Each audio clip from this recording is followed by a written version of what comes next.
A jégkorszak alkotói találtak nekünk Rióban egy újfajta jómadarat, Nigelt.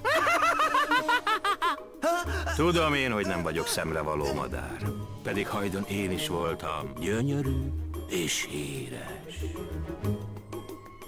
Lámpák, kamera, felvétel. Egykor sikkes és sikeres, fes voltam, állati helyes, de ma már bennem semmi jót ne keres. Futsz, nagyon helyes. Volt pedig rivalda fény, siker, sőt, saját show. És a sosó dőlt. Míg nem végül benyomtak egy csini amatőrt, s én gondossággal kompenzálom ezt a manőrt.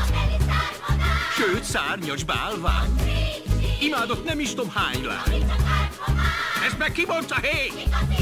Na megállj csak, pipikém! Tudd meg, éles a csőr, megeszem, és nincs kegyelem. Aki a bögyönbe van, azt egyben lenyelem. Ha tátod, kikapom szádból a tápod.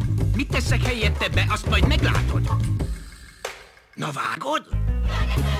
Vigyázz hát velem! Nigel nem telem, kicsit csintalan és becstelen. Ahova lába lép, ott fű már nem terem, annyi sok a palimadár. Mindre egy kalitka vár, és szívemből kívánom, csibém, hogy te is légy épp oly.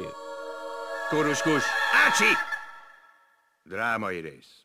Legyél épp oly rút, mint én. Hé! Szép rémálmokat! Nem lesz sláger, hatásos, de felejthető. Rio, 3D-ben a mozikban.